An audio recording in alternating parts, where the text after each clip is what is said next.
Ahorita hay que dejar de compartir su pantalla porque nos vemos en su,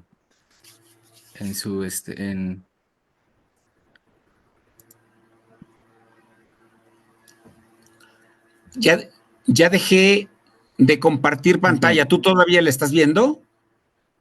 Sí, la estamos viendo, ya estamos entrando a la transmisión en vivo, pero si pudiera dejar de compartir un momento para que tenemos como Ok. la imagen de su monitor y hay que dejar de compartir y ahorita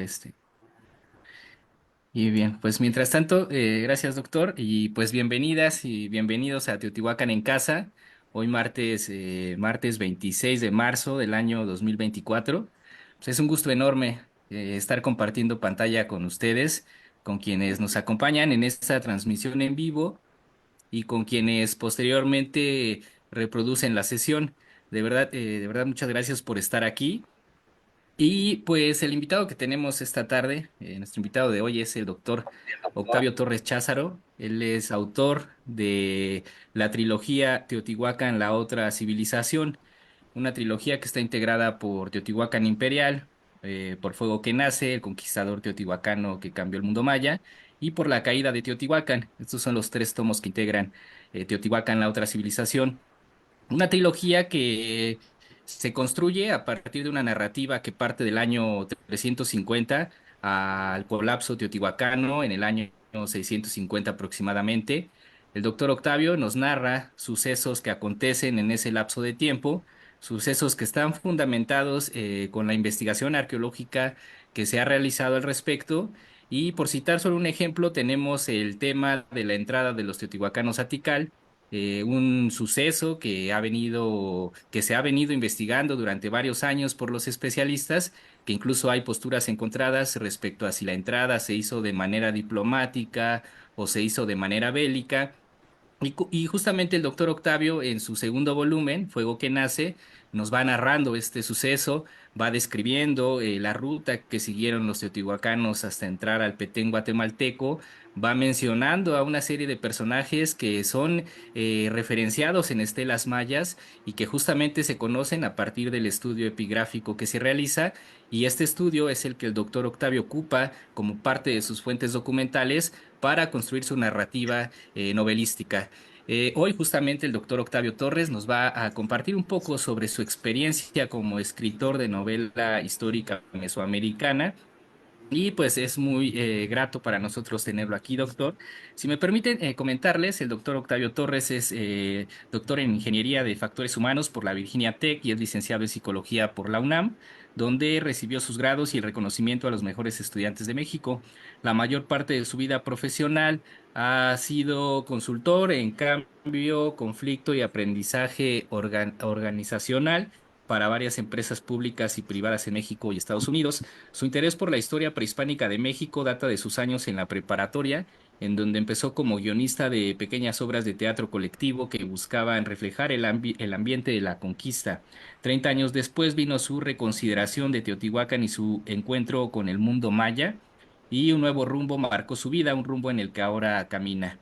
Eh, una de sus motivaciones primordiales ha sido que los tiempos y la ciudad de Teotihuacán son ignorados en las novelas y los relatos en general, porque esto es importante, porque no se tienen las mismas evidencias que se obtuvieron durante la colonia sobre los mexicas.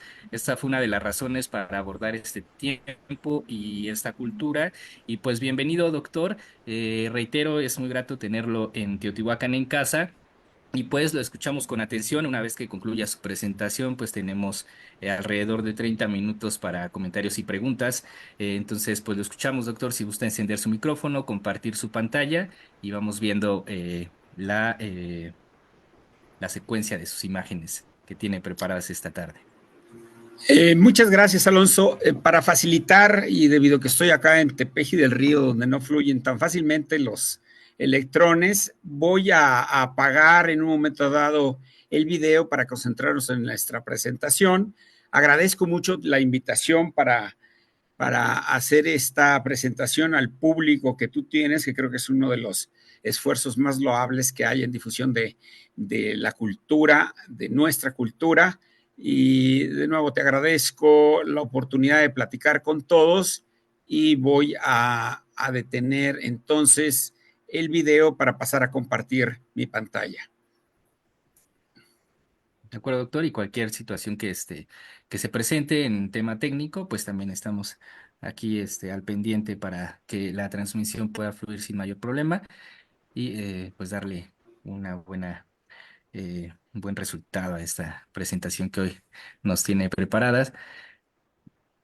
En este ¿Ya se momento, está pues, viendo la presentación? ujú, sí, ya la tenemos Ok. y bueno, pues adelante. Muy bien.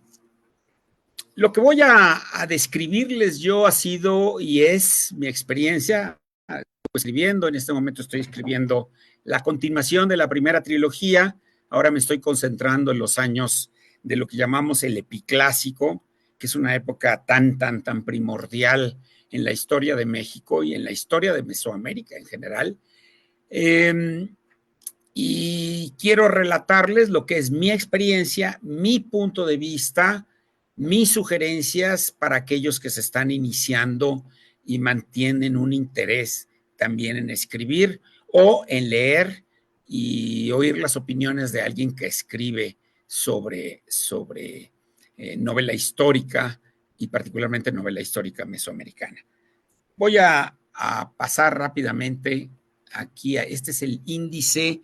Vamos a ver la novela histórica mesoamericana, en qué difiere de otro tipo, el propósito de fondo, el método que yo trabajo, con el método con el que yo me baso, y por supuesto es un método que como todas las cosas está continuamente cambiando. Lo que les presento es la versión más reciente de lo que yo estoy haciendo, el método para escribir novela histórica que yo sigo, el asunto de la sinopsis, los protagonistas, las biografías, los conflictos, la evolución de los personajes. También les relato ahí el impacto que ha tenido sobre mí una corta experiencia de medio año que tuve con la escritura de guión de cortometraje y cómo ha influido ahora en mi manera de escribir. El asunto también de la investigación documental, porque novela histórica y particularmente novela histórica mesoamericana, que estamos en un mundo en el que las cosas se están descubriendo día con día. La investigación documental es una cosa fundamental y me refiero ahí al tópico de la visita a los sitios donde se desarrolla la acción, el mundo de sus creencias en ese momento, en ese concierto, en ese contexto y en ese trozo de tierra, el entorno y la geografía de nuestros personajes, su tiempo, sus calendarios, sus aliados, sus vecinos y enemigos, la recolección de mi documental, la organización de la información, distinguir las buenas fuentes de información de las que son fuentes chafas o de segunda categoría, cómo extraer la información de las fuentes y finalmente les platico de mi experiencia revisando con la revisión de mi obra, los revisores que valen la pena, los que no valen la pena, sin mencionar nombres, por supuesto, así como correctores y editores.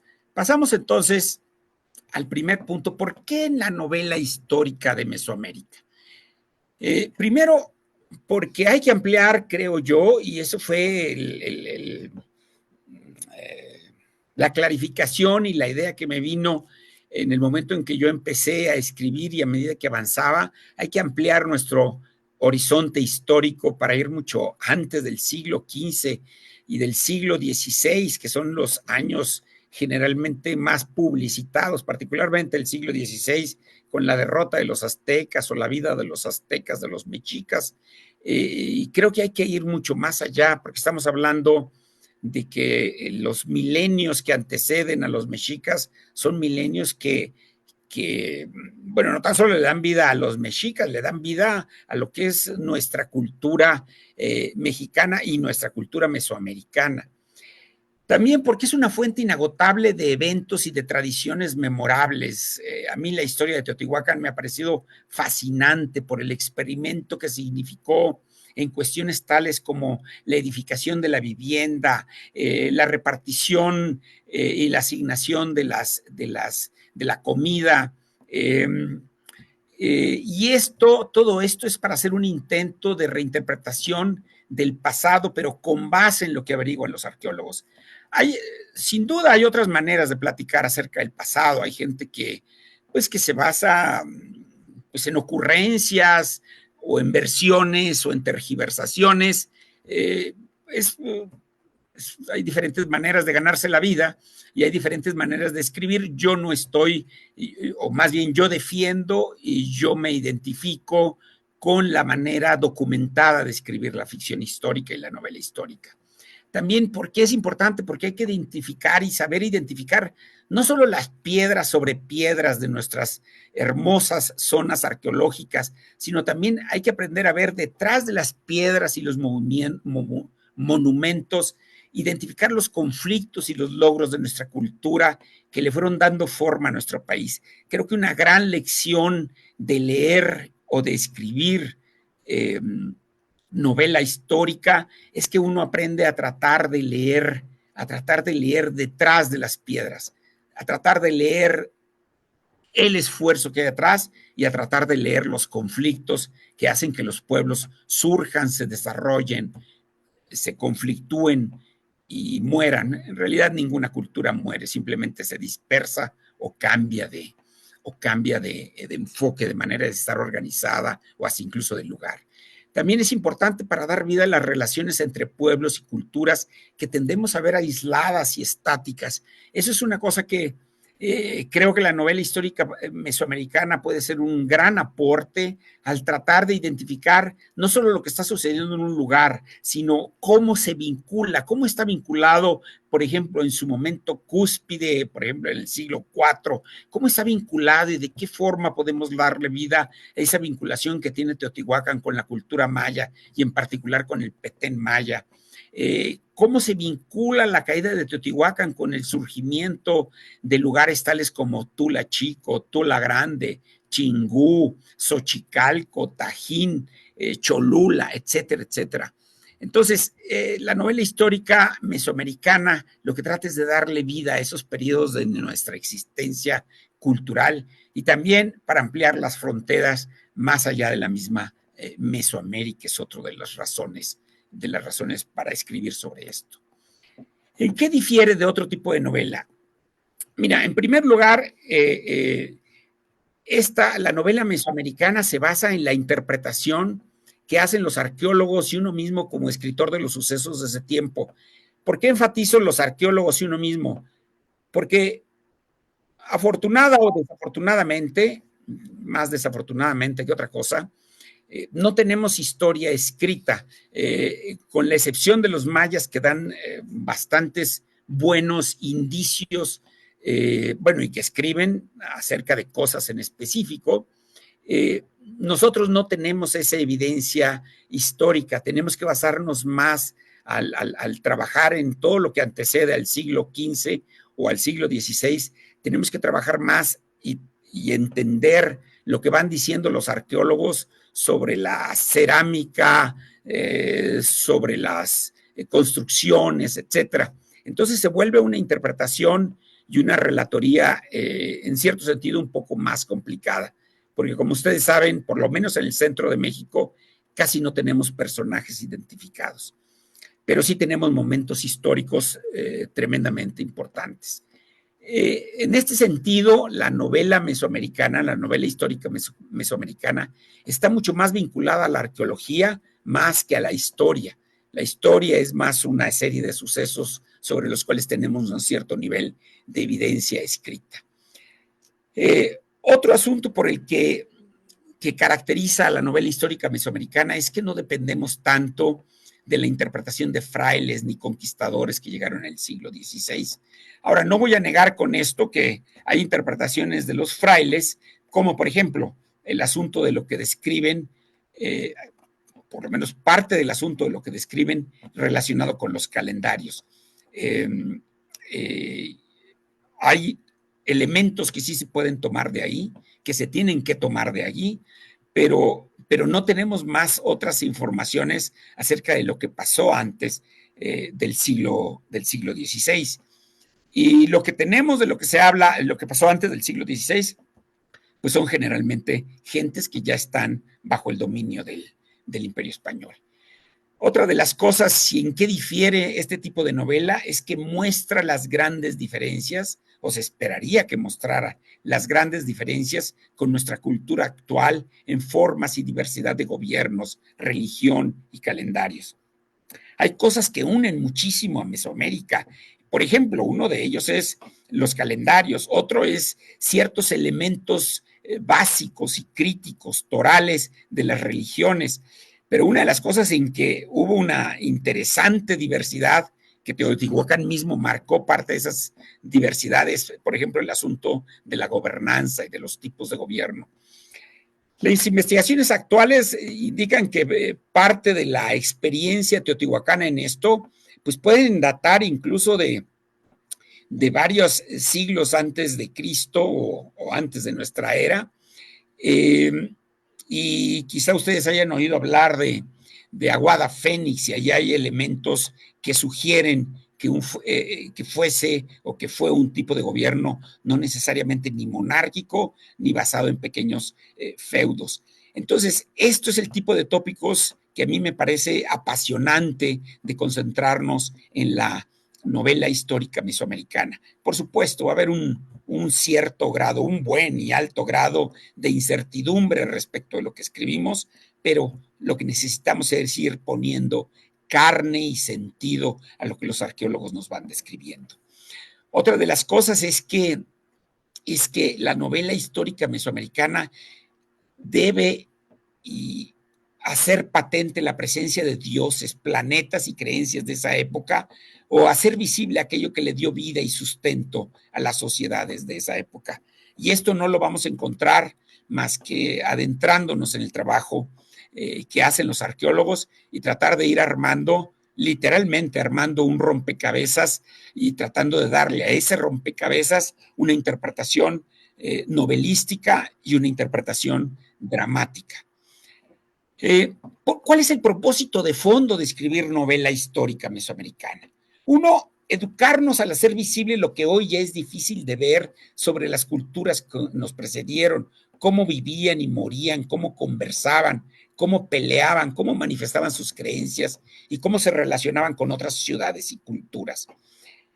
El otro propósito de fondo es, y recuerdo mucho esto que me decía en alguna ocasión una amiga hace unos años, me decía, bueno, ya no voy con mis hijos a los sitios arqueológicos porque me dicen que pues, para qué van a ir a ver un montón de piedras?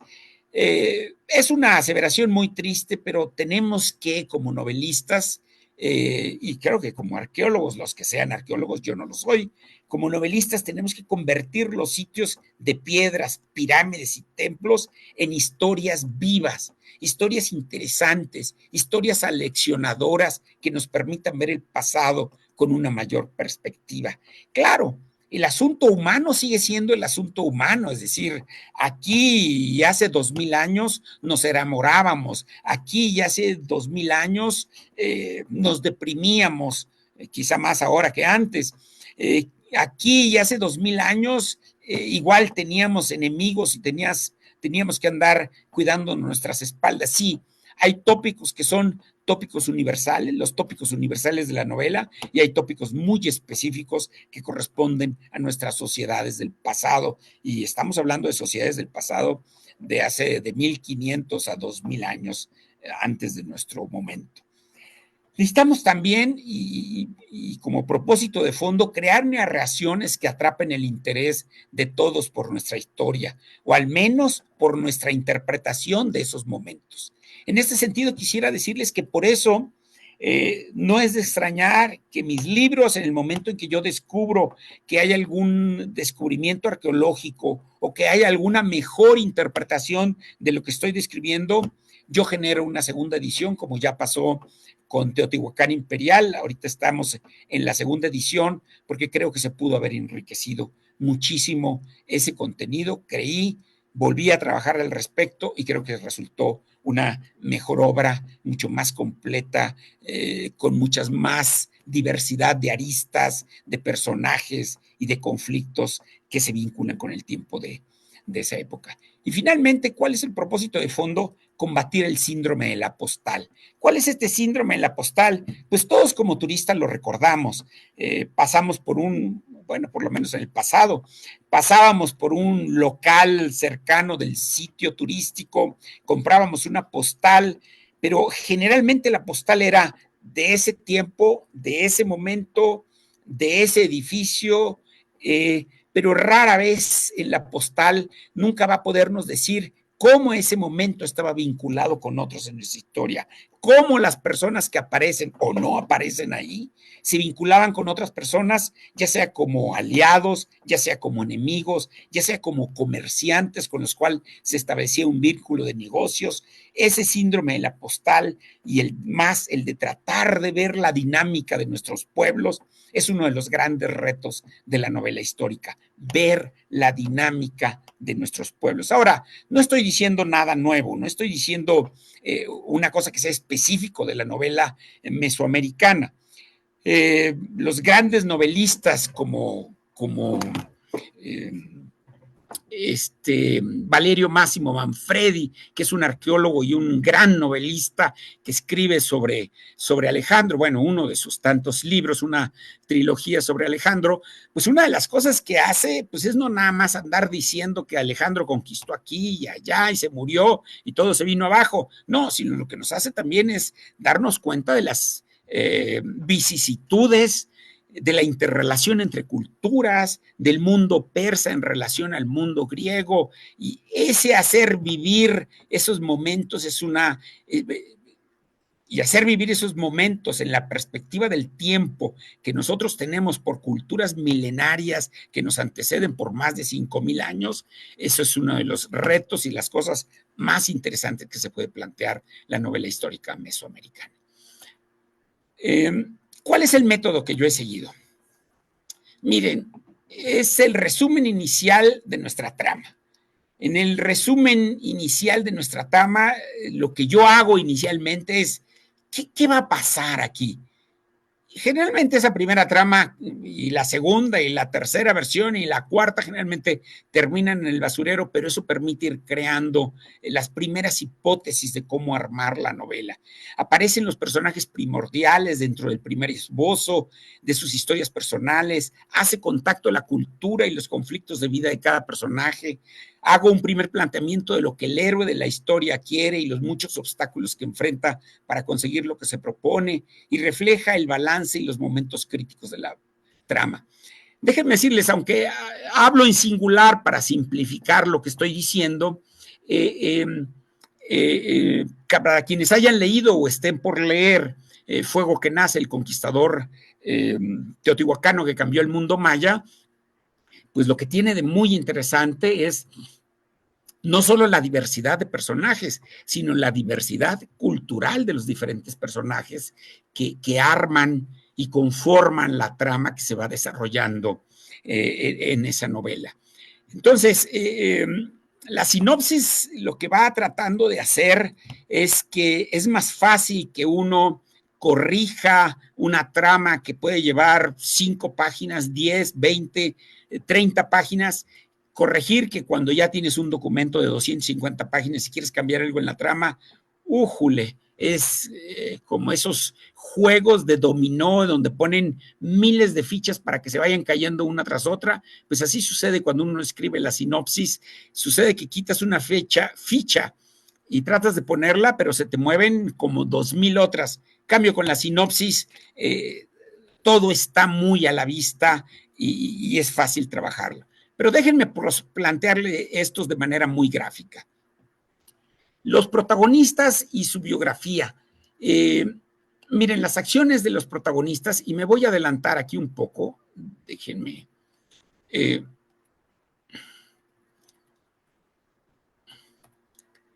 Las acciones de los protagonistas son quienes le dan vida a la historia. Conviene profundizar en su biografía en paralelo con la sinopsis. Al ahondar en documento aparte en la biografía de los personajes, le damos un sustento a las opciones que pueden ser previsibles o inesperadas por su parte. Las biografías fuerzan al escritor a enfocar el entorno de cada individuo y a perfilar las emociones que son posibles en ella. Porque una biografía, a final de cuentas, debe justificar las reacciones de los actores en la trama.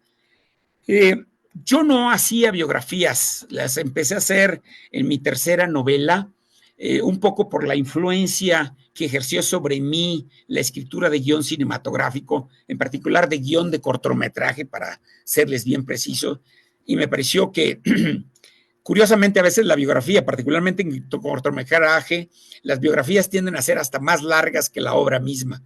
En novela, según sé, hay varios escritores que las biografías que hacen de sus personajes, que por supuesto se mantiene como un documento completamente aparte, que nadie va a leer excepto el autor, a veces son más largas que la novela misma. A mí no me ha sucedido así, pero sí creo que es una cosa bien valiosa tener las biografías de los personajes perfectamente clarificadas.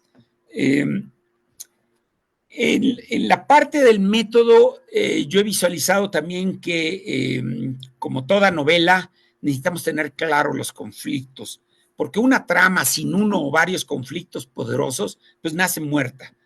Y uno de los retos más importantes, y les comento, para mí, cuando vi por primera vez, o más bien cuando vi por décima vez, o no recuerdo, La Ciudadela, y que finalmente me cayó el 20 de lo que pudiera estar significando la Ciudadela en términos del conflicto entre los seguidores del dios de las tormentas y los seguidores de la serpiente emplumada.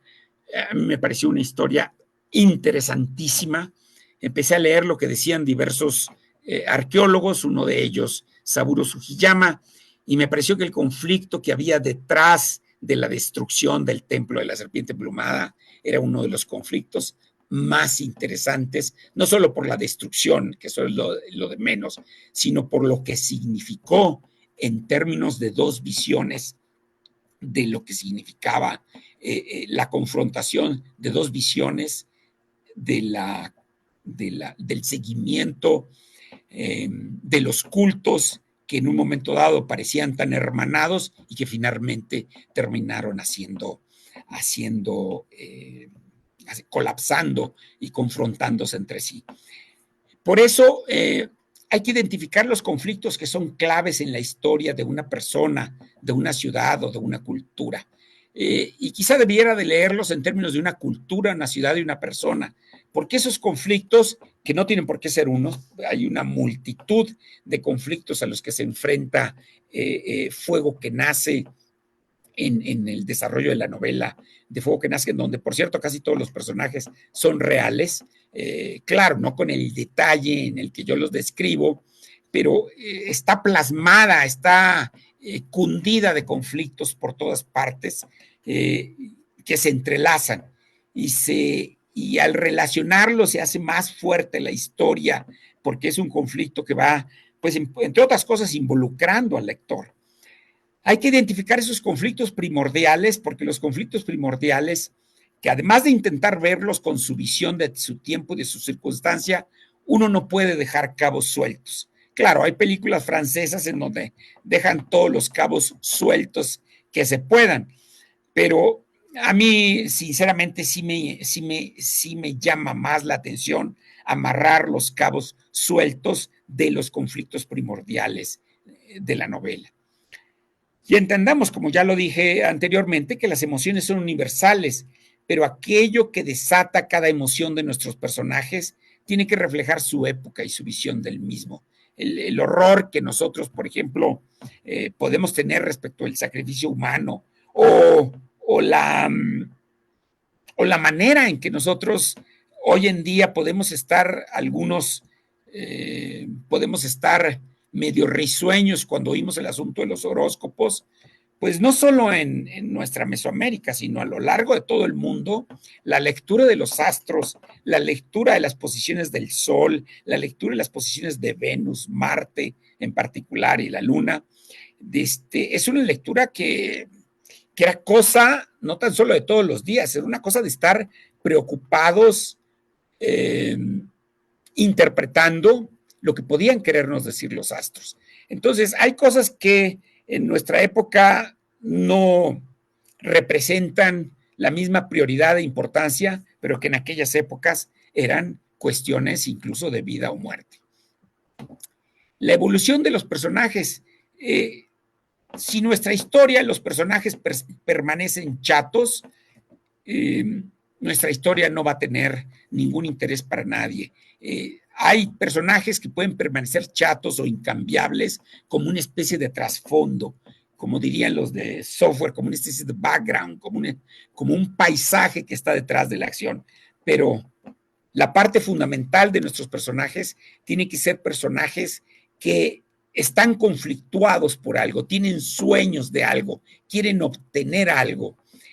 Y entonces, como lo leen aquí, si el detonante de una buena trama son los conflictos de los personajes, el resultado seguramente trae consigo que los personajes cambian de alguna manera, a veces hasta muriendo en su intento de cambiar. Los detonantes son una buena excusa, los detonantes de lo que mueven a los personajes son una buena excusa para vincularse a la época. Les pongo un ejemplo. Un detonante, para nosotros nos parece una cosa bastante simple pensar en que viene un eclipse que vamos a ver. Bueno, los eclipses y las apariciones de Venus, ya sea como estrella de la mañana o lucero de la tarde, eran eventos para tomarse muy, muy en cuenta, tanto en la paz como en la guerra, y pueden ser unos detonantes que para nosotros nos pasan desapercibidos. En aquellas épocas no pasaban desapercibidos. Y recuerden que un personaje que no evoluciona o cambia es un personaje enfadoso, se convierte en un personaje de trasfondo. Pero nuestro héroe o nuestros héroes y sus antagonistas, aquellos que se oponen a él, debe haber algo por lo que estén cambiando, algo que se opone en su camino, algo que los humilla, algo que los hiere, algo que los golpea, algo que no les va a dejar seguir adelante con lo que se proponen. Pero eso es a lo que se deben enfrentar. Y es aconsejable que no solo haya un evento, sino más eventos detonantes que pueden enfrentar a los personajes consigo mismo o con otros. Un evento detonante cambia abruptamente el estado normal en el que vive él o los personajes primordiales. Se dice que una de las características que cambia mucho en el personaje es que el personaje principal empieza viviendo con creyendo una mentira, después de lo cual la realidad le va a verse, la realidad u otros personajes le habrán dado, le darán la razón para revelar que hay otra verdad detrás de lo que desea. Entonces, hay que hacerlos evolucionar.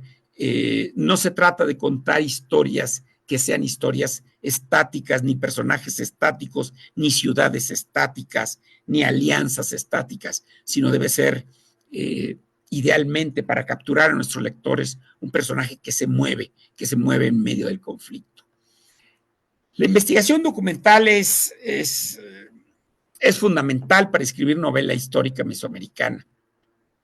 A mí me parece fundamental que uno visite los sitios en que se desarrolla la trama. Para mí, una revelación muy grande para escribir la novela de fue Uquenace, el conquistador teotihuacano que conquistó el mundo maya, que cambió el mundo maya. Para mí fue revelador no solo visitar Teotihuacán, que lo he visitado más de 20 veces y cada vez le descubro cosas diferentes, sino visitar también por primera vez Tikal y darme cuenta primero de la diferencia geográfica, orográfica, la diferencia del paisaje, un lugar además maravilloso, y además ver el área donde vivían, en su momento vivieron aquellos que fueron los descendientes directos del primer linaje teotihuacano maya gobernando Tikal, fue una cosa que me permitió enriquecer muchísimo aquello de lo que estaba escribiendo. Porque además visitar los sitios le puede dar mayor realismo a cada detalle. Nada peor que conocer nada más los sitios por lo que se lee o a veces solamente por lo que uno ve en Google Maps o en Google Earth. Por supuesto que ayudan mucho esas herramientas, pero de ser posible hay que ir a visitarlos. no solamente hacer visitas de turistas, sino una agenda detallada basada en la sinopsis de la novela. Y cada vez que cambia uno la sinopsis, se le pueden generar hipótesis diferentes de lo que hay que ver. Por ejemplo, yo inicialmente no había entendido qué eran esas plazas hundidas, las 5 plazas hundidas que hay en el transcurso de la calzada de los muertos, hasta verlos, contar los escalones, tomar medidas, darme cuenta de cómo pudieron haber sido esos escenarios que para mí son escenarios, algunos escenarios de ejecución, escenarios de celebración, resultó vital. No todos los lugares de los sitios arqueológicos son iguales de importantes y la visita tiene que ser radicalmente diferente a alguien que visita el sitio por primera vez. ¿Por qué? Porque uno tiene que llegar con un enfoque y unas hipótesis muy específicas respecto de lo que uno quiere ver. Claro, también con la mente abierta de que pueden surgir cosas que ni siquiera nos imaginábamos. Por ejemplo, hay una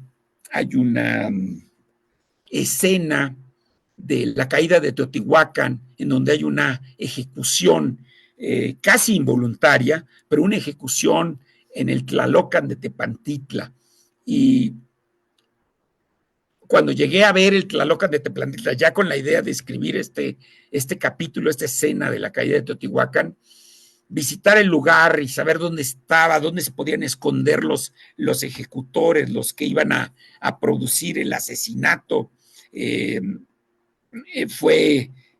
vinieron a la vida los personajes. En cuanto pude recorrer de nuevo el Tlalocan de Tepantitla, o más bien visitar el sitio de Tepantitla dentro de Teotihuacán, y visitarlo enriqueció muchísimo ese capítulo que tuve que reescribirlo. Visitar un sitio temprano y muy tarde puede dar mayor perspectiva y variedad a la trama. ¿Por qué? Porque nuestros sitios mesoamericanos son sitios de observación del firmamento al amanecer y al atardecer. Visitarlos temprano y tarde pueden darle una enorme y mayor perspectiva y variedad a la trama. Yo les sugiero, cuando se pueda hacer, traten de visitar los sitios de esta manera, porque ver lo que ellos vieron hace 1500, 1700, 1800 o hasta 2000 años, quizá poco haya cambiado en términos de lo que pasó en el universo, en el firmamento. Lo que no cambió es muy probablemente las maneras en que el sol se desplazaba, la luna se manifestaba, probablemente cambie Venus, probablemente también cambie la posición del sol en los solsticios de verano y se vaya moviendo. Pero hay una parte intemporal que visitar los sitios temprano y muy tarde nos da una perspectiva muy fructífera, por lo menos yo le he sentido muy fructífera. La documentación de las creencias, esto es uno de los capítulos que a mí me ha costado muchísimo más trabajo.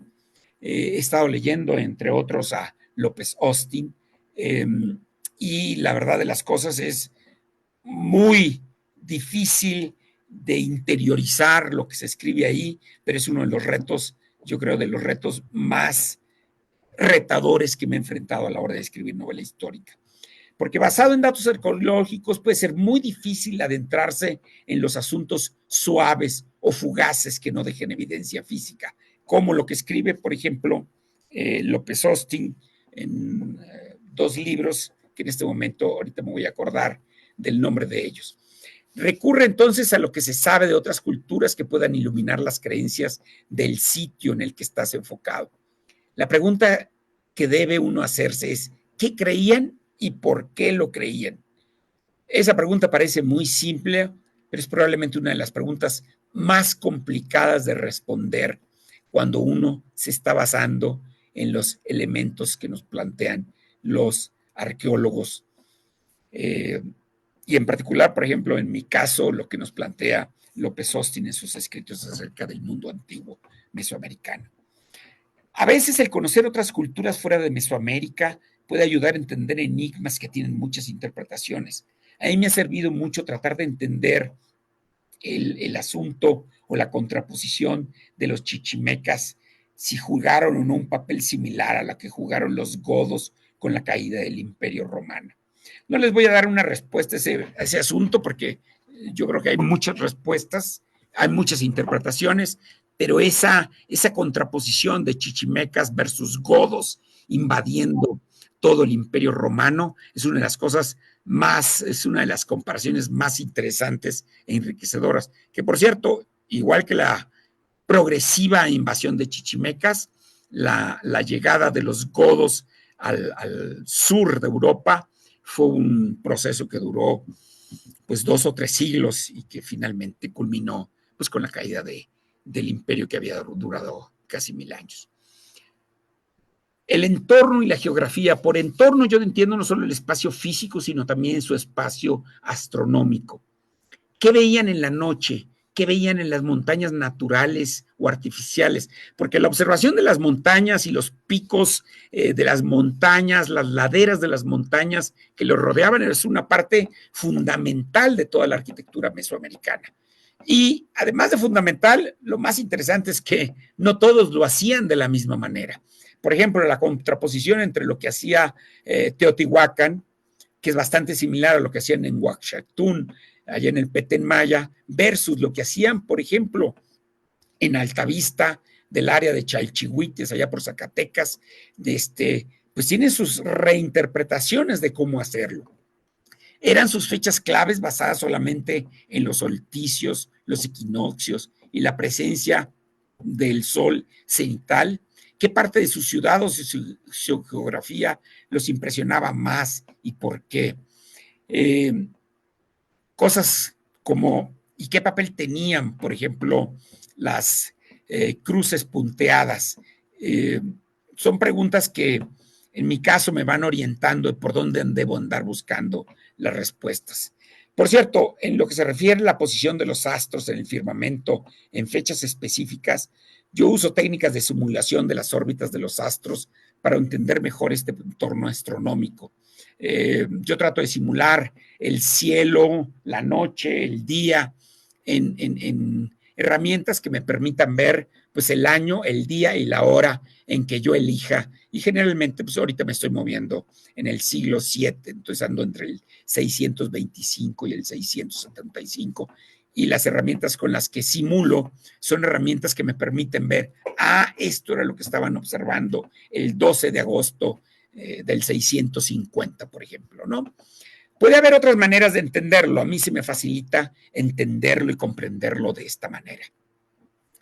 Su tiempo y sus calendarios. Esto para mí, debo decir que yo no le ponía tanta importancia, pero ahora que estoy escribiendo sobre astrónomos en Tula Chico, herederos de la tradición teotihuacana y que antes pasaron por Chingú, es un lugar cercano a Tula Chico y a Tula Grande. El tiempo y calendario son un asunto que ahora es parte fundamental de la novela que ahorita estoy escribiendo. En la que estoy, en la trilogía que actualmente trabajo, Las fronteras del Sol, los 3 calendarios y la posición de los planetas y estrellas son primordiales porque son componentes vitales, pero ineludibles. Por más que complicado que parezca un calendario, a la hora en que hace un contacto cotidiano con la vida de los personajes, se convierte en una tremenda luz, pero la luz de un faro que clarifica creencias y comportamientos. Recordemos que muchas de las guerras de esos tiempos también se decidían por calendarios. Bueno, por calendarios que estaban también vinculados, obviamente, a los periodos de siembra, cosecha, procesamiento, etcétera. Y el calendario reflejaba eso, pero también había calendarios que se basaban en el comportamiento de Venus, que no están tan cercanamente vinculados a los procesos de siembra y cosecha. Otras tramas pueden no requerir hacer mención a calendarios, pero seguramente habrá otro componente ineludible sobre el cual ahondar. A mí los calendarios me han servido, particularmente ahorita en la obra que estoy escribiendo, de una manera notable a entender a los personajes de mi nueva novela, porque estos personajes están literalmente obsesionados con entender qué les dicen los calendarios. Y les repito, esto no es privativo o exclusivo de la gente de Mesoamérica. el asunto de la interpretación de los calendarios viene desde el mundo persa, el mundo árabe, los chinos, los europeos, etcétera. El calendario y la interpretación de los astros en el firmamento estaban muy ligados. Recordemos que además la cosa es todavía más complicada en Mesoamérica porque si tomamos en cuenta mundo maya y el centro de Mesoamérica, es decir, hacia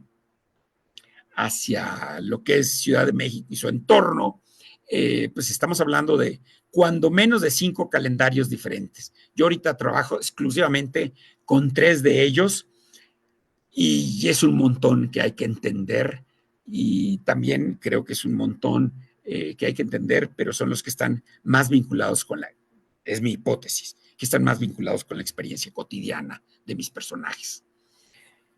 Aliados, vecinos y enemigos, que es un aspecto muy interesante indagar y explotar en la novela mesoamericana, la interrelación amistosa o combativa con otras ciudades o culturas.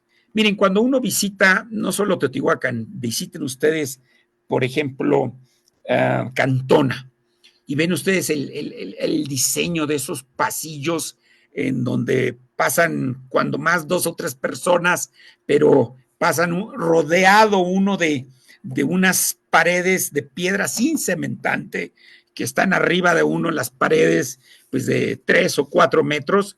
Digo, si quieres invadir o quieres atacar y quieres pasar por ese tipo de pasillos para avanzar por la ciudad, lo más probable es que termines ni siquiera ensartado por flechas, lo más probable es que termines aplastado por rocas que seguramente te van a caer desde arriba de las murallas. Eso es la manera, y eso se manifiesta, por cierto, no solo en Cantona, sino, por ejemplo, yendo rumbo a Tikal, cuando uno pasa por lo que hoy se conoce como Sots, pero es que era el reino de el reino de la fortaleza en el cielo. El reino en la fortaleza en el cielo, pues ellos estaban arriba como 100 metros y uno tenía que pasar por esta especie de cañón, un cañón kárstico para llegar a Tikal. Y si eras de los que no pagaban seguramente el impuesto correspondiente al paso, pues que te caiga algo desde 100 metros de altura seguramente ha de doler muchísimo. Todo esto nos informa de cuáles eran estas relaciones amistosas, comerciales, combativas o incluso, no lo menciono aquí, defensivas. Y dónde se ponen las ciudades también nos revela otra cosa de cuáles son las preocupaciones relacionadas con esto. Póngase a pensar que Teotihuacán está puesto sobre una planicie, pero muchas de las ciudades que se desarrollan posteriormente, porque se cae la paz teotihuacana en el siglo VI o VII, se cae la paz teotihuacana y las ciudades empiezan a desarrollarse, pero arriba de montañas para tener una posición defensiva. Le hace Tula, le hace también Xochicalco, por ejemplo, y se empiezan a convertir en ciudades preocupadas por defenderse. Como novelista, el contraste con otras ciudades o culturas ofrece la oportunidad de comparar personajes, creencias, modo de combatir o comerciar, modos de relacionarse entre familias, súbditos y gobiernos.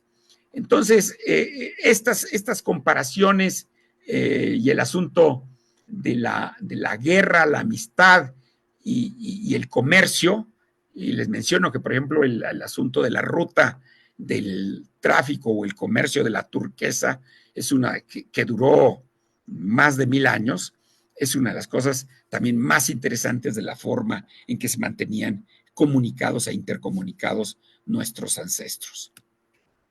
La recolección documental. Hay que recopilar los datos básicos, pero no hay que hacer un catálogo interminable de fichas. La sinopsis debe ser, la sinopsis que hacemos de nuestra hipótesis inicial que tenemos de nuestra historia, esa debe ser como una guía para la investigación documental.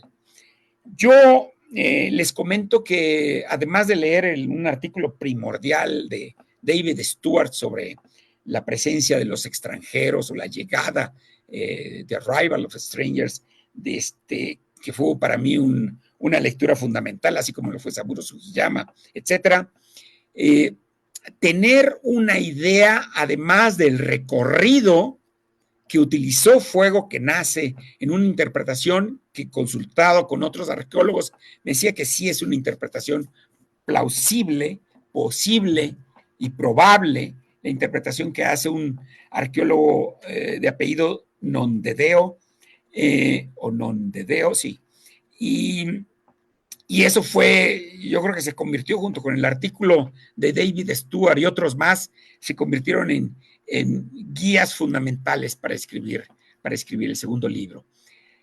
Resígnate a que solo vas a reflejar una pequeña porción de todo lo que investigas. Yo creo que a la hora de escribir, de todo lo que uno investiga, y si sale a relucir un 20%, es muchísimo, porque no sabemos qué es lo que va a capturar nuestra atención. A medida que vamos leyendo, pum, vale, de repente sucede que leemos algo y hay que adentrarse en ello, porque aquí puede venir una resolución a un conflicto o un conflicto que ni siquiera lo habíamos visto. Y lo que nunca hay que olvidar a la hora de la recolección documental es que hay que escribir historias interesantes e intrigantes. Y no en todas las historias vamos a tener respuestas definitivas. Hay que aprender a distinguir los contenidos que sí pueden ser útiles en tu novela y aquellos que nunca verán la luz. Por ejemplo, es bien importante todo lo que se dice de la cerámica como una manera de hacer la datación, de tratar de establecer la fecha en que fueron sucediendo, entre otras cosas, las diferentes fases por las que evolucionó una cultura. Es súper importante, pero que finalmente en nuestra novela vaya a salir las características de la cerámica, por lo menos en las mías, es medio difícil que resulte así. Sin embargo, hay un autor inglés que se dedica y ha hecho todas sus novelas relacionadas con la construcción de catedrales. En este momento no recuerdo su nombre, pero él sí se adentra hasta en los modos de construir las catedrales góticas y de la Edad Media.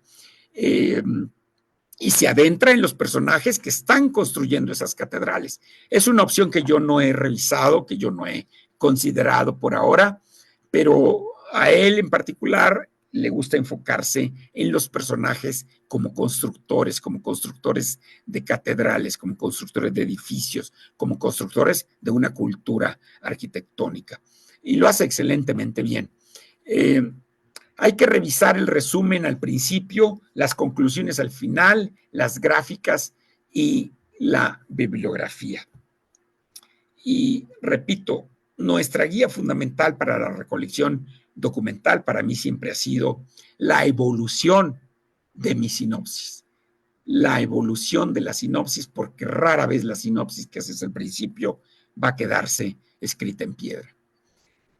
Hay que organizar toda la información y a veces es una cantidad de información tremenda. Yo me organizo por carpetas, tanto carpetas como documentos hasta Excel tengo, y documentos de PowerPoint donde voy recopilando toda la información, porque hay que organizarla porque te permite ver si está muy cargado un tópico o muy débil o descuidado otro tópico.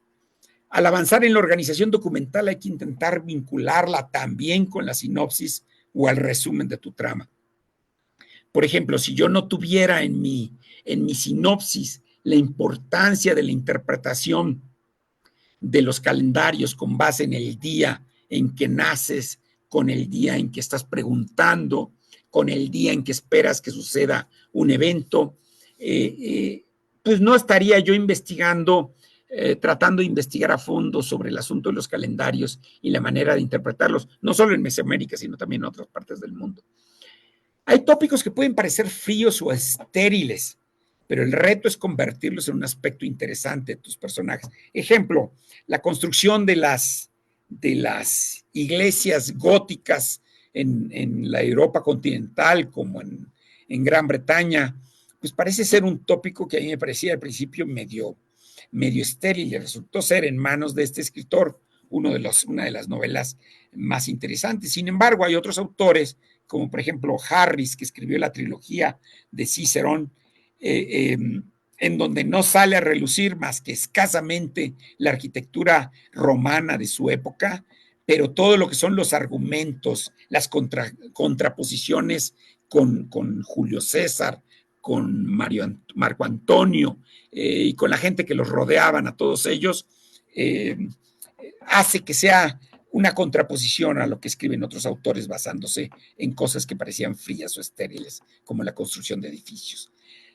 Pero hay tópicos que pueden parecer fríos o estériles. El reto es convertirlos en un aspecto interesante de tus personajes. Por ejemplo, a la hora de yo de describir el futuro y el destino de una persona, esa persona puede suceder que su destino se entrecruce con el mío de manera completamente fortuita o propositiva. Otro ejemplo son las cruces punteadas y los calendarios que se pueden convertir en motores claves de las motivaciones o los miedos de los personajes. La documentación debe dar carne y motivación a los personajes. Es decir, hay que vincular lo que leemos con lo que está pasando con cada uno de ellos. ¿Cuáles son las buenas fuentes de información? ¿Y por qué hay que preguntarnos esto? Bueno, primero porque hay muchas fuentes de información. Cuando uno pone cualquier palabra en Google, pues van a salir, lo más probable es que salgan muchas fuentes de información que son verdaderamente chafas, o en algunas ocasiones parecen chafas, pero a veces mencionan sus referencias.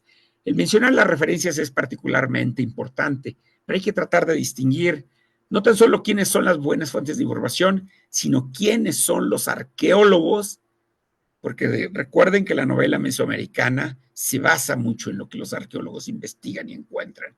Y entonces también hay que tratar de distinguir quiénes son los personajes principales que son la punta de lanza en el tópico sobre el que estoy escribiendo.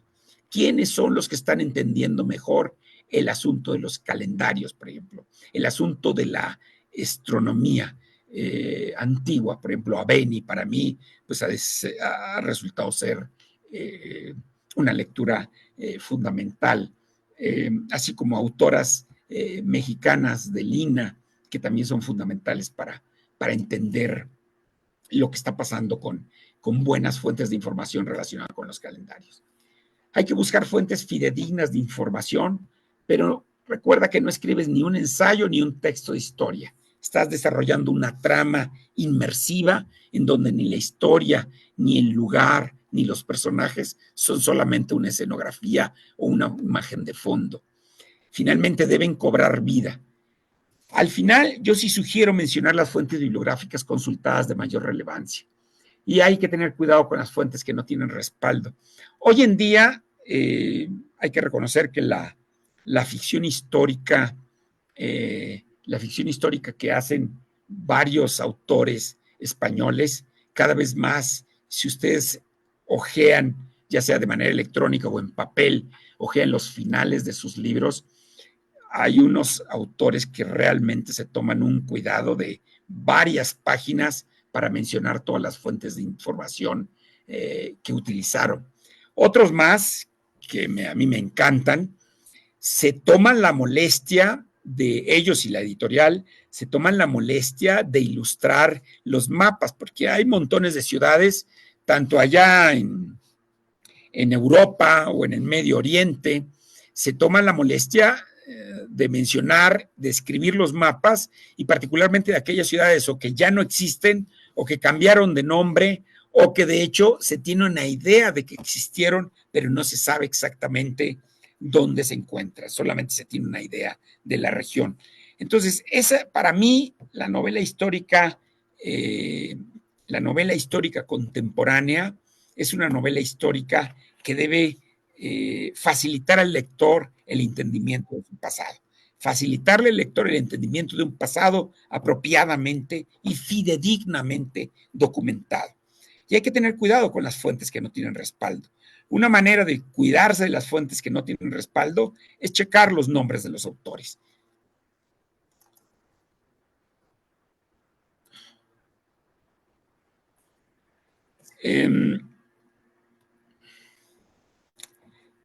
Finalmente, los revisores, correctores y editores.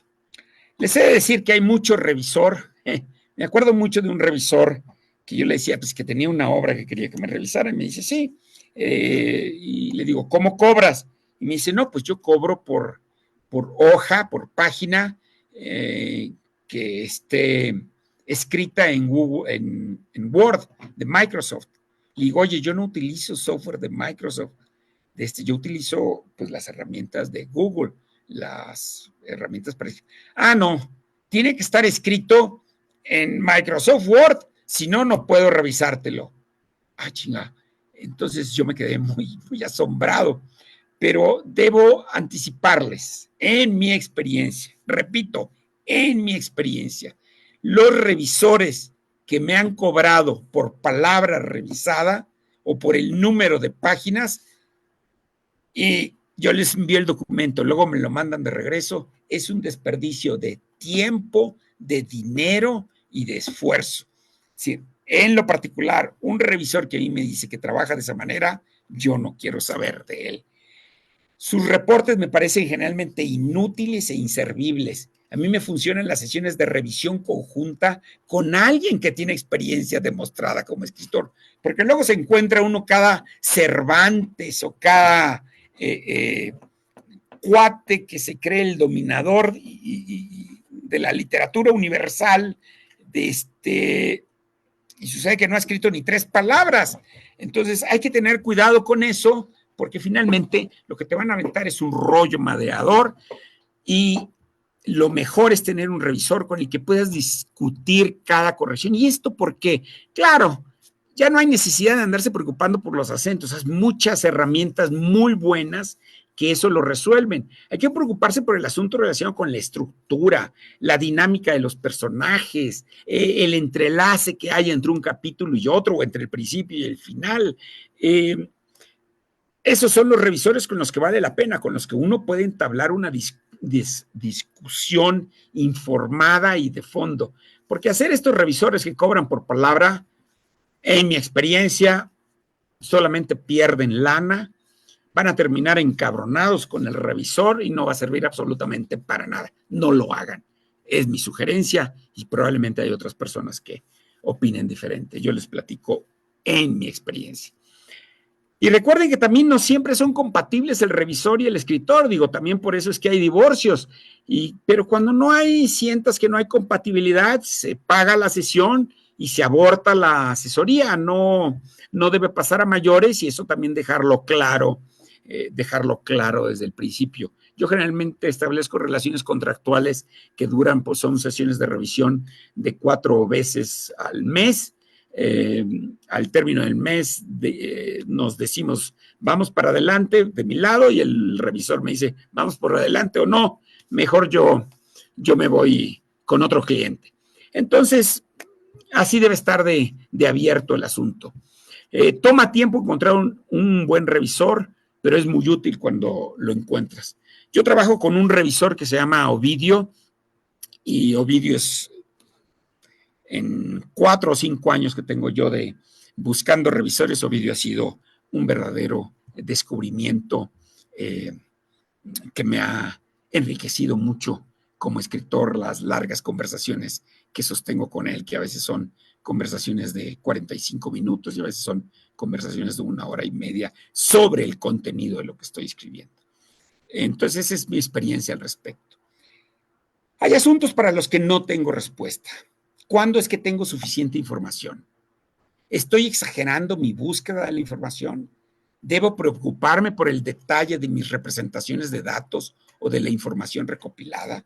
¿A qué se refiere esto? A veces yo, en mi historial de consultor, por ejemplo, ahorita hice una representación de los 2 diferentes calendarios, el calendario de Teotihuacán versus el calendario de Tula, pero fue una representación que finalmente a mí me complació, porque tenía yo ahí por ahí escritos unas cosas feas, y me hice la pregunta de Cuarón, cuando estaban preparándole la escenografía allá en la casa que rentó por la colonia Roma para la filmación de la película Roma.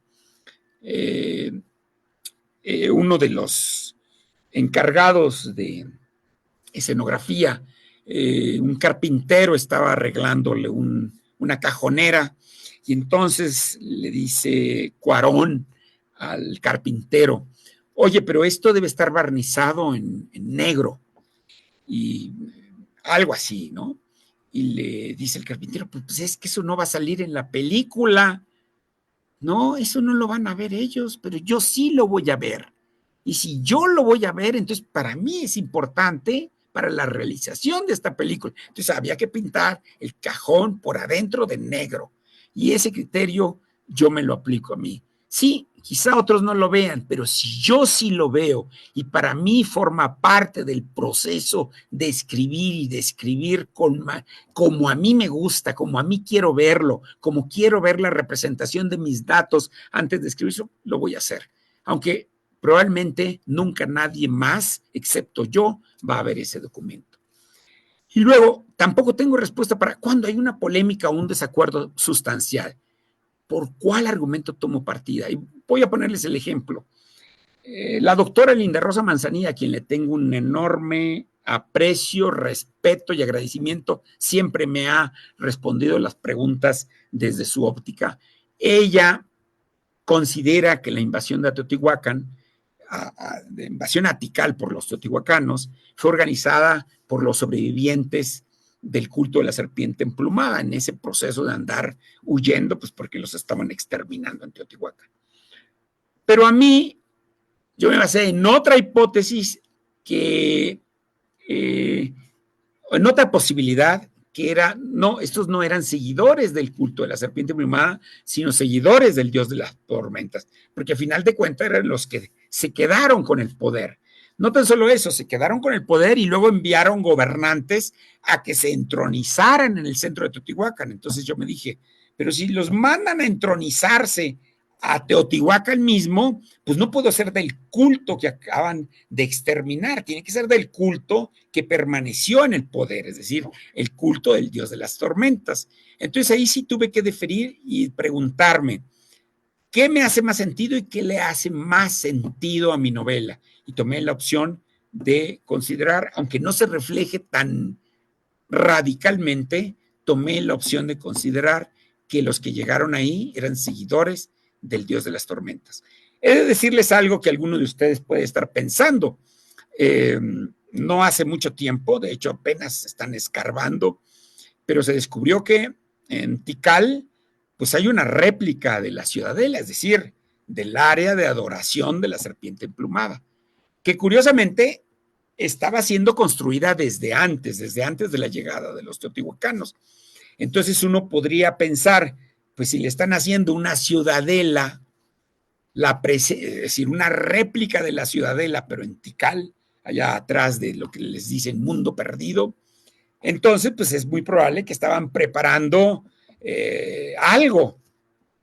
Pues aún así, con esa evidencia, a mí me parece que es una evidencia de cuando el culto de la serpiente emplumada todavía tenía una presencia política, guerrera y en el gobierno mismo, por el cual era un vínculo entre Tikal y Teotihuacán, hacer una réplica de la ciudadela que no estaba dedicado al dios de las tormentas, sino dedicado a la serpiente emplumada. Sin embargo, debo agregar que de acuerdo a las investigaciones, por lo menos hasta hace 2 años, hasta ahora no se ha encontrado mucha referencia en los efigies que se han recuperado, referencia muy tajante a la presencia del culto a la serpiente emplumada, lo cual refuerza mi manera de interpretar lo que sale en el segundo libro de mi trilogía.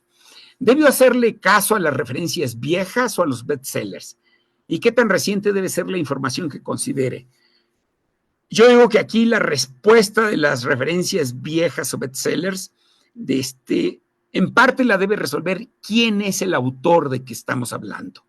Porque hay referencias viejas que siguen siendo clásicos de interpretación y hay otras que con el paso de los años pues han quedado descartadas. Por ejemplo, puede ser una referencia vieja, si uno se fija en las fechas, los 2 libros, que en este momento no recuerdo, los 2 libros de López Austin y López Luján, pero siguen siendo referencias tremendamente críticas que el paso del tiempo va a modificarlas muy poco. Entonces, yo me fijo mucho en de qué autor estamos hablando y trato también de documentarme en lo más reciente que haya publicado el autor y particularmente del tópico en particular que estoy considerando. ¿Qué tan reciente debe ser? Depende mucho del lugar del cual uno esté considerando información. Por ejemplo, Teotihuacán, Tikal, el mundo maya, momento a momento está siendo reconfigurada la información que tenemos. El mundo maya, no se diga, en todas sus diferentes épocas y etapas. Teotihuacán quizá un poco menos, ahorita hay mucha concentración de esfuerzo allá. Entonces la manera en que esa información se vuelve caduca es muy rápido en el caso del mundo maya, es menos dinámico en el caso de Teotihuacán y mucho menos dinámico en el caso del área de Chalchihuites, que comprende, entre otros, comprende Altavista y La Quemada. Entonces depende del lugar, depende de la cultura y depende también del tópico del que se esté hablando. La intuición, para mí la conclusión es que la intuición no existe y el esfuerzo cotidiano y sostenido es lo que sí permanece y se sostiene. Yo trato de escribir cuando menos unas 4 horas al día, pero les puedo confesar que hay veces me siento con la mente en blanco. A veces me siento flojo de mi mente o me siento de plano muy estúpido para escribir ese día y sin embargo digo, bueno, voy a empezar con algo facilito y en media hora o en una hora yo ya estoy completamente clavado y simplemente tengo que apagar mi computadora porque ya llegó la hora de la cena entre 9 y 10 de la noche. Entonces, yo no creo que la intuición exista, pero sí existe el esfuerzo cotidiano, la carpintería cotidiana, el clavo que hay que estar metiendo, sacando, reubicando, eso sí es lo que existe. Hay gente que se ufana mucho de que escribió un cuento o una pequeña novela y le tomó escasamente 3 días, algunos 3 horas. Pues yo creo que admiro esa capacidad de emocionarse con una obra que se produjo en 3 horas o en 3 días o a veces en 3 meses, pero pues yo no caigo en esa categoría. A veces es muy bueno lo que se produce en esos 3 días o en 3 meses. Yo nunca he escrito algo del cual pueda satisfacerme que haya escrito en 3 días o en 3 meses.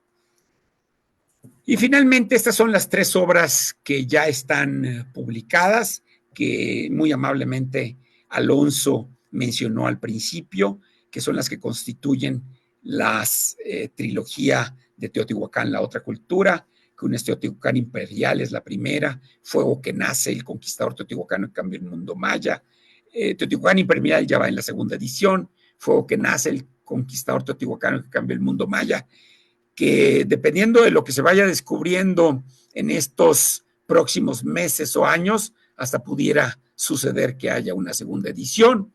Y La caída de Teotihuacán, que es el libro más reciente, que también, dependiendo de los hallazgos que se vayan encontrando, puede ser que haya una segunda. Es decir, en pocas palabras, no duden ustedes de que cada uno de estos libros vaya a tener una segunda edición si requieren actualizarse, por razones de los descubrimientos de los arqueólogos o por enriquecimiento del argumento.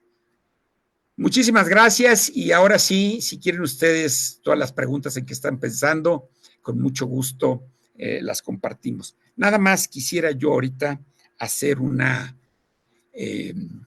revisión rápida porque estoy sorprendido que una página que quería compartirles no la veo y no sé qué pasó.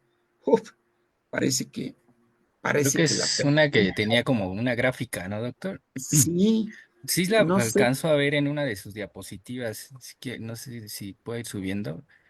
Y ahorita le digo si no la es. veo. Yo creo que Es a la aquí 8, está, ¿no? pero Ajá. ¿por qué? ¿Por qué no? A ver, ahorita Si están viendo la quiere, presentación. sí, si quiere mostrarla y describirla, adelante para que también Okay. este. Esto es una síntesis, qué raro, la busqué antes y no la encontré. Esto es una síntesis de lo que yo hago como procedimiento. Lo primero que tengo que decirles sobre la síntesis de la manera en que yo trabajo es que estoy trabajando siempre en dos tracks, en dos caminos en paralelo. A veces trabajo una semana completa en toda la investigación documental, u otras veces me paso, como por ejemplo ahorita, estoy trabajando más en la sinopsis y en en el armado de la trama. Y puede ser que durante 15 días me olvide de uno de los del segmento color durazno y me pase el segmento color verde, y así lo voy haciendo a medida que voy teniendo una impresión de que, Chihuahua, esto es un hallazgo que yo no me lo esperaba y tengo que meterlo en la descripción. Les voy a platicar un caso. Yo estaba escribiendo, y en la novela nueva que estoy trabajando, están los habitantes, uno de ellos el astrónomo, el que es el astrónomo, el joven astrónomo que está ubicado en Tula Chico, y ve a lo lejos, ubicado desde el cerro del Xicuco, el cual, por cierto, estoy por escalar para ver con mis propios ojos lo que pudo haber visto de acuerdo con la novela, y en dado caso de que no sea posible, pues cambiarlo. Pero ve a lo lejos que vienen unos guerreros, y el padre de él identifica que son gente que vienen de Chalchihuites. Ahora, venir de Chalchihuites, eh, tengo yo, y esa es mi primera hipótesis e impresión, venir de Chalchihuites, pues eran más bravos que la gente de Tula. Acuérdense, todavía no existe, en el momento que les estoy platicando, todavía no existe Tula Grande, es decir, todavía no existe la confluencia que hubo entre la gente de esa región de Chalchihuites y la gente local más de herederos de Teotihuacán, pero también las gentes locales otomíes que poblaban estas regiones. Entonces, en mi primera versión de la sinopsis, ven eso y dices, órale, nos vienen a guerrear, pues ¿quiénes serán estos malvados? Y entonces se bajan a avisarle al pueblo. Entre otras partes del pueblo, cuando Tula Chico se estaba formando, había pequeños pueblitos, llamémosle así, aldeas, que algunas les llaman coyotlatelcos. Es una manera de referirse al tipo de cerámica que hacían. Y entonces, pues les dicen a los coyotlatelcos, oigan, pues vienen a echarnos la guerra. Y también les llaman a los del Cerro Magoni, que está al suroeste de la zona arqueológica de Tula. Y entonces esa parte de mi sinopsis se quedó así. Empiezo yo a documentarme y entonces voy descubriendo que en la ruta del comercio de la turquesa, pues estos cuates se veían, si no diario, se veían muy continuamente. No solo eso, sino además había, y existe la clara intuición de que había astrónomos teotihuacanos que seguramente salieron antes de la caída, o quizá después, pero salieron a ir a ayudar en la edificación de Altavista, o por lo menos a influenciar algo de eso. Entonces, lo que resultó como resultado de, lo que resultó como producto de la lectura es que, pues estos cuates no pueden estar tan asombrados, porque si los veo diariamente traficando o comerciando con turquesa, pues probablemente con algunos hasta me llevo de piquete en el ombligo. Tuve que rehacer, ya lo rehice de hecho, tuve que rehacer mi sinopsis porque a medida que yo trabajé en la franja verde, la que está en la parte inferior, y luego me pasé a trabajar durante 2 o 3 semanas en la parte durazno, en la parte rosita durazno, pues me di cuenta que la sinopsis estaba muy floja en ese sentido. Entonces, esta interacción, tómenla, estas secuencias, tómenlas también en el sentido en que uno tiene que ir dinámicamente intercambiando. Pero siempre, siempre, no hay duda que para mí el momento que genera mi primera hipótesis de trabajo es definir un lugar, un tiempo y un conflicto. Ahorita estoy trabajando en un lugar, estoy en el lugar es Chingú y Tula Chico. Tula Chico es el antecedente del Tula Grande que todos conocemos de la zona arqueológica. Un tiempo después, inmediatamente después de la caída de Teotihuacán, es decir, ya empieza Teotihuacán, claro, es un proceso que tardó más de un siglo, y un conflicto, el conflicto de lo que se empieza a plantear por la posible llegada y posible intromisión de los chalchihuites en el sur, es decir, que se entula. Y mi personaje está obsesionado con un asunto que tiene él que ver con sus propios ojos. No voy a decirles cuáles porque pues eso viene en la novela. Entonces, mis dos principales, mi detonante es que defino un lugar y un tiempo y esbozo un conflicto. Y con base en eso empiezo a trabajar. Y entonces, si me voy por la raya verde, por la franja verde, hago una primera sinopsis, desarrollo las biografías iniciales de mis personajes, biografías que pueden tomarme inicialmente un párrafo o dos.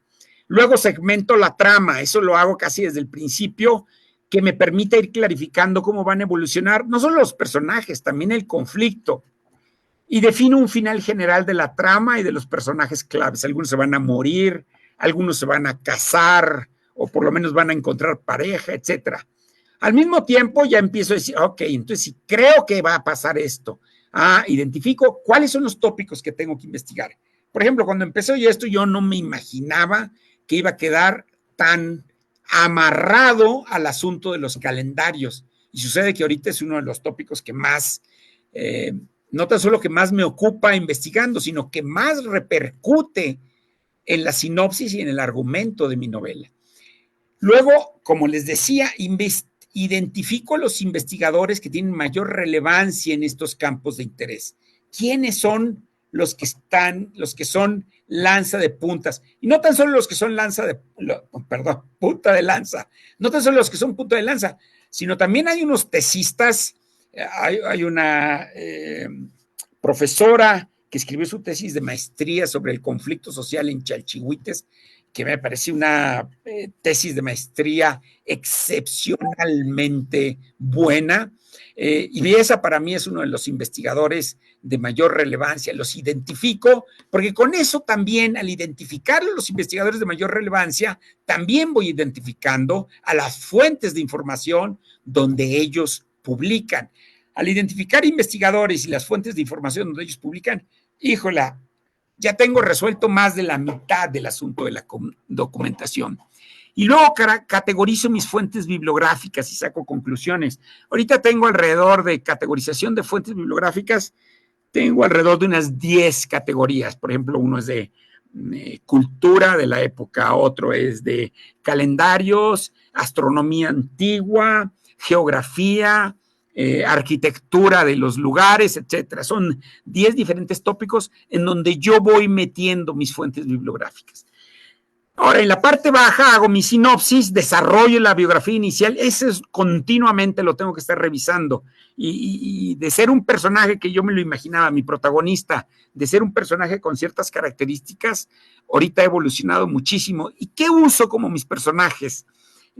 Uso mi conocimiento de amigos, conocidos y muchos enemigos que me caen muy mal y que en la novela pues les quiero dar crán. Y entonces pues eso los meto ahí, porque si no les doy crán en la realidad, por lo menos sí en la novela. Luego segmento la trama, clarifico cómo van a evolucionar cada uno de ellos y defino un general. Esto continuamente se va a estar modificando, continuamente, pero es el faro que guía todo el desarrollo de la novela. Luego al final, en la flecha más grandota que queda a mano derecha, perfecciono esa sinopsis que la estuve modificando con el tiempo, hay muchas interacciones aquí, identifico los momentos detonantes, identifico los personajes y conflictos, reviso huecos, a veces hay contradicciones, por ejemplo, esta contradicción entre que los de Tula Chico ven llegar a los de Chalchihuites y los ven como extraterrestres, cuando en realidad la información me dice que no, pues estos cuates están enlazados incluso hasta por una ruta comercial y hay una presencia teotihuacana tremenda de la cual hablan los arqueólogos, por cierto.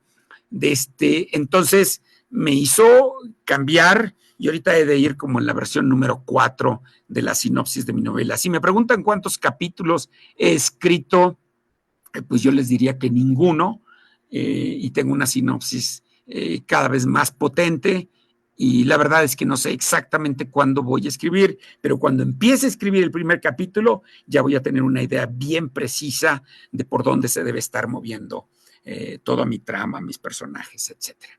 Esta es la gráfica que por alguna razón no pasó durante la conversación. Muy bien, gracias a todos, y si quieren atendemos sus preguntas. Voy a cancelar compartir mi presentación para poder verlos y que me vean.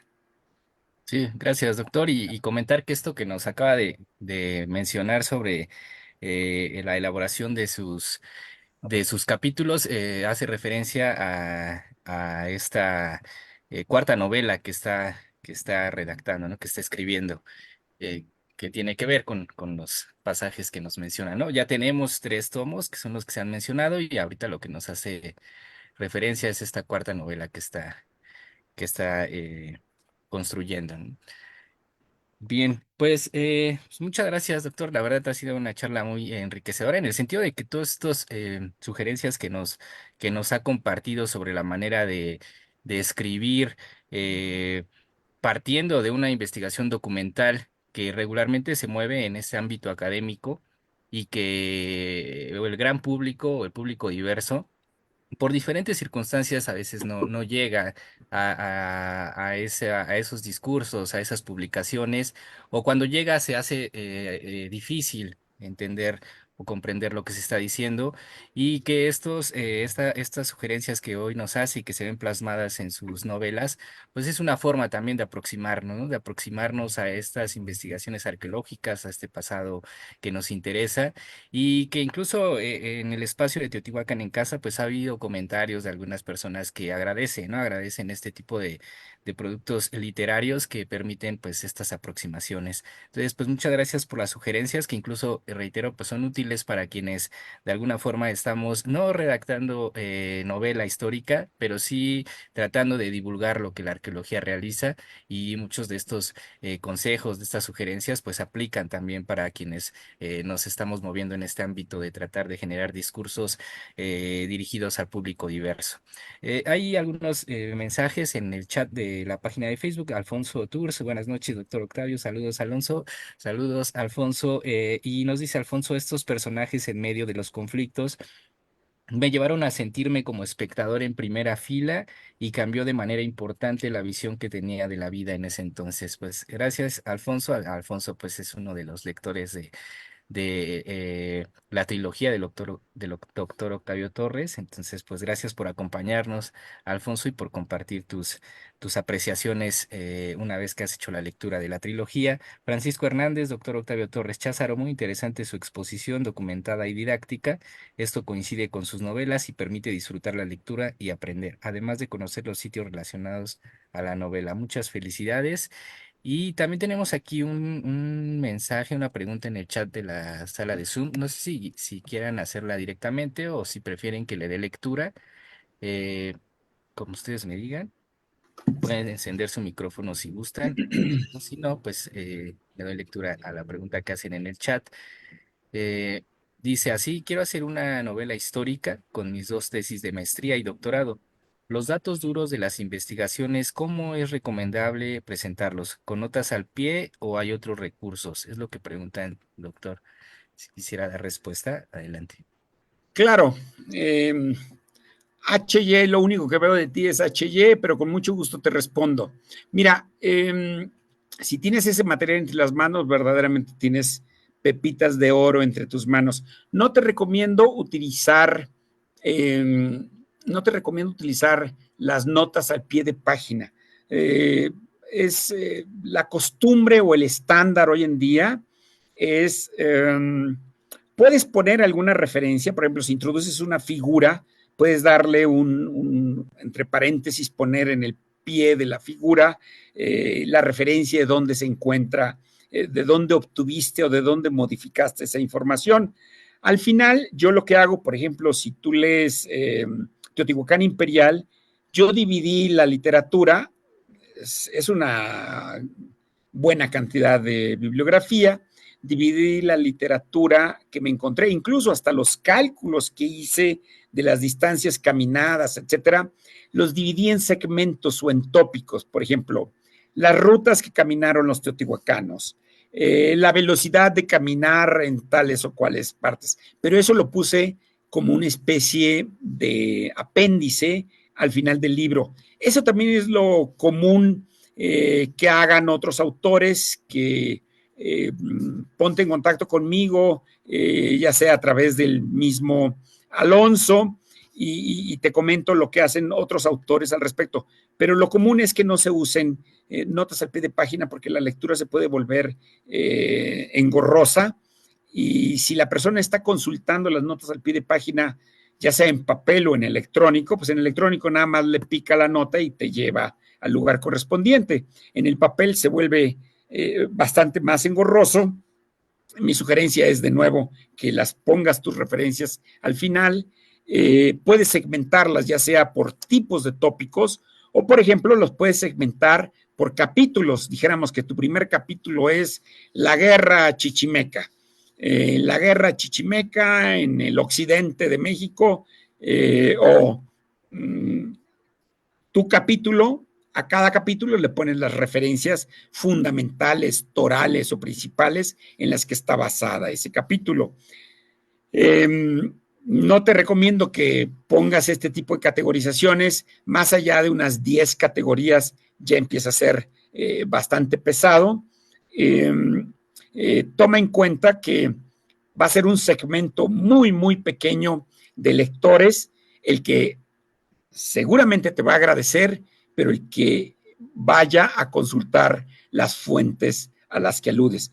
Eso sí te puedo asegurar, entre más interesante sea el tópico y la manera de plantearlo de tu parte, entre más interesante sea, es más probable que la gente recurra a las referencias. Y también toma en cuenta que a la hora de mencionar tus referencias, es difícil que te encuentres con muchos lectores del inglés, un poco más difícil lectores del alemán, muchísimo más difícil lectores de polaco o de ruso, porque hay varias publicaciones en esos idiomas. Entonces, pero hay referencias que solamente las puedes poner si son en inglés. Ejemplo, desafortunadamente el libro de Saburo Sugiyama, que yo sepa no está publicada en español, solamente en inglés, pero en el caso de mis libros, pues resultó ser una referencia fundamental. Entonces, esas son dos maneras en que te recomiendo que puedes hacerlo. Gracias, doctor. Y bueno, aquí ya responden. Se lo agradezco mucho, será un honor contactarlo directamente. Y bueno, sí, también ya dejó su dirección electrónica, pero también igual al concluir la sesión podemos compartirla en el chat de la página de Facebook Teotihuacán en Casa, en donde se llevó a cabo la transmisión simultánea y en donde se va a quedar grabada para futuras consultas. Entonces también ahí podemos compartir la dirección para contactar al doctor Octavio Torres Cházaro. Saúl Tinajero nos pregunta en dónde puede comprar sus libros. Eh, entonces, pues, doctor, pueden contactarlo directamente a usted o también nosotros podemos hacer entregas aquí en Teotihuacán de la trilogía. Contamos con algunos ejemplares que el doctor Octavio nos ha proporcionado. Entonces, también, si gustas adquirirlos, Saúl, pues puedes contactarnos o directamente al doctor Octavio para que pues él te los envíe. ¿Quiere comentar algo, doctor? Ujú. Sí, incluso yo le agregaría, la primera, si vives cerca del área de Teotihuacán, pues te conviene recibirlos de manos del mismo Alonso. La segunda es, yo mismo te los puedo enviar por correo. Y la tercera, la verdad es que mis libros se imprimen por ahora, se imprimen por Amazon. Entonces, consulta el precio que te da Amazon, dependiendo si tienes Amazon Prime o eso. Puedes obtener un precio muy bueno, o a veces, la verdad es que yo no entiendo muy bien cómo funcionan los precios en Amazon, pero lo que varía mucho es el precio del envío. También lo puedes consultar y puedes buscar los libros ahí mismo en Amazon. Incluso hasta puedes obtener un resumen de qué se trata cada uno de los libros si los consultas ahí en amazon.com.mx o en amazon.com también. Entonces tienes esas tres opciones. para facilitarte la adquisición. Gracias, doctor. Pues ahí está también para Saúl la respuesta y para quien esté interesado, interesada en adquirir la trilogía del doctor Octavio Torres Cházaro, o si ya tienen un par de libros, el primero, Teotihuacán Imperial, Fuego que nace y les falta la caída, también pueden consultarlo como lo comenta el doctor Octavio. Víctor Santillán, saludos al doctor Octavio Torres Cházaro y a todos los participantes desde San Sebastián, Xolalpan, Teotihuacán. Gracias, gracias, Víctor, por acompañarnos. Y bueno, son los comentarios que tenemos en el chat. Si alguien de aquí de Zoom quisiera hacer alguna pregunta, pues pueden encender sus micrófonos o escribir en el chat. Y mientras tanto, yo nada más le formularía una pregunta, doctor, y tiene que ver si usted todavía desde su experiencia como escritor independiente, por cierto, es un escritor independiente, ¿cómo ve, cómo ha notado que recibe un alto porcentaje de personas que están interesadas en conocer el pasado teotihuacano, en el caso propiamente de Teotihuacán, pero cómo los percibe cuando frente a una novela histórica? ¿Todavía cree que exista como cierta desconfianza, como cierta, como decir, pues no es una fuente fiable? ¿Cómo cree que se consuma una novela histórica en el caso de Teotihuacán frente a las personas pues, que están interesadas, pero que todavía quizá desconfían un poco de estos productos? ¿Cómo ha percibido esta situación desde su experiencia, doctor? Mira, recuerdo cuando salió el primer libro de Teotihuacán Imperial, una de las preguntas que me hizo una posible lectora es que me preguntó, ¿y en qué referencias bibliográficas te basas? Y entonces dije, bueno, están anotadas al final de la bibliografía. Yo supuse, me dio la impresión de que lo que quería era una cita de referencia por referencia. Eh, para lo cual yo siempre especifico, mira, esto es novela de ficción histórica, o novela histórica documental. Pero la carne que une todo eso, pues es la ficción histórica eh, en ausencia de documentos escritos sobre la época. Por eso es que es tan retador y tan interesante escribir al respecto. Ahora, yo creo que las personas que leen la obra, y yo entiendo que no soy ni Cervantes, ni Mario Vargas Llosa, ni mis libros rascan tantito a un libro como La Guerra del Fin del Mundo, que es un libro asombrosamente maravilloso de Mario Vargas Llosa. Pero en el momento en que la gente se introduce en la novela, empieza progresivamente a tratar con un poco más de respeto lo que significa el trabajo que hay detrás, no de uno solamente como escritor, sino el trabajo que hay también detrás de la cultura que uno está describiendo. Entonces, ¿cómo veo yo la situación? Yo veo que este tipo de novelas no es común. Ya sabemos que los bestsellers mexicanos en novela histórica casi siempre jalan, son los mexicas y todo lo que se relacione con los mexicas. Y hay razones políticas y razones editoriales para eso. Pero en la medida en que vamos abriendo camino y vamos abriendo camino con este tipo de interpretaciones o reinterpretaciones, lo que significa nuestro pasado remoto, yo creo que la masa crítica de lectores seguramente no tan solo irá progresivamente y lentamente ampliándose, sino que yo creo que la calidad del lector, porque eso también hay que admitirlo, hay lectores de calidad que van a ser muy persistentes en tratar de entender lo que hay detrás y que se les van a despertar nuevos intereses.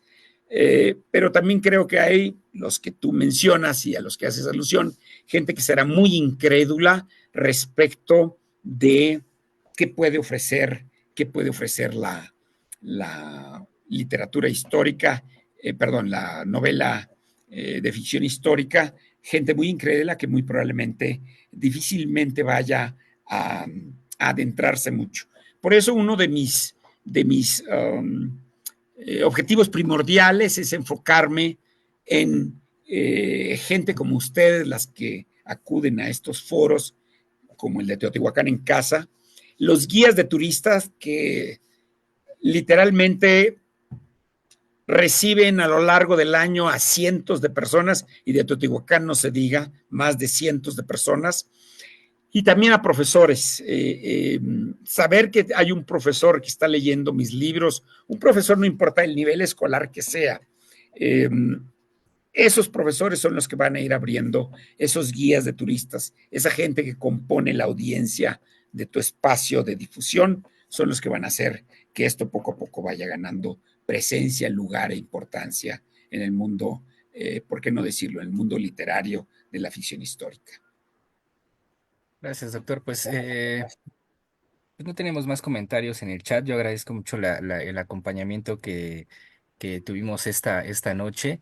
Como siempre, pues agradecerles la confianza en el espacio y pues que se den el tiempo para estar en las transmisiones en vivo, que reitero, posteriormente se quedan grabadas para quienes no pueden estar en el horario en el que transmitimos, pero pues se quedan ahí grabadas para futuras consultas y posteriormente las estamos llevando también a nuestro canal de YouTube Teotihuacán en Casa, en donde ya tenemos varios videos ahí de las sesiones que hemos llevado a cabo en estos ya casi 6 años de trabajo en Teotihuacán en Casa, y pues teniendo invitados como el doctor Octavio Torre Cházaro, que siempre vienen a nutrir los contenidos, las publicaciones, la información que se comparte en este espacio de divulgación que está abierto para todo el público interesado en seguir lo que compartimos. Y pues también agradecerle a las personas que se conectaron aquí en Zoom y Carlos Valencia, muchas gracias, muy interesante. Saludos, gracias Carlos. Y bueno, con esto estaríamos concluyendo esta sesión. Perdón, tengo un poco de tos. Estaríamos concluyendo esta sesión. Agradecerle, doctor, el que haya venido a compartir su experiencia y que haya tenido pues esta manera de compartir los consejos, las sugerencias que hace. Y si tuviera algún comentario de cierre, lo escuchamos, doctor. Al contrario, les agradezco a todos los que están viéndonos, ya sea a través de este medio de Teotihuacán, ya sea por esta aplicación que es Zoom o por Facebook y en poco tiempo también en YouTube. Les agradezco a todos, a toda la audiencia y por supuesto a Alonso, que es el titiritero que mueve todo este asunto de estos medios de difusión relacionados con difundir lo que se investiga, lo que se escribe, lo que se analiza y lo que se dice sobre Teotihuacán. Gracias de nuevo por abrirme las puertas de tu espacio, Alonso, y esperemos que en un futuro pueda platicarles yo de la nueva novela que estoy escribiendo. Sí, de hecho sí estaremos pendientes de esta nueva novela. Israel Morales Castorena, saludos desde Guanajuato. Israel, muchas gracias por acompañarnos. Él es arqueólogo y también pues lo vamos a tener próximamente en Teotihuacán en Casa para que nos hable sobre sus investigaciones en esa región del país y seguramente pues les resultará de mucho interés. Estén pendientes de las próximas sesiones que estaremos organizando y que estaremos ya en próximos días dando a conocer. Mientras tanto, pues concluimos esta sesión deseándoles una buena noche y pues reiterando el agradecimiento al acompañamiento que hacen para el espacio de divulgación Teotihuacán en Casa y las invitamos a estar pendientes de nuestras próximas, no solo sesiones, sino también publicaciones que hacemos a diario. Que tengan una buena noche y nos vemos pronto.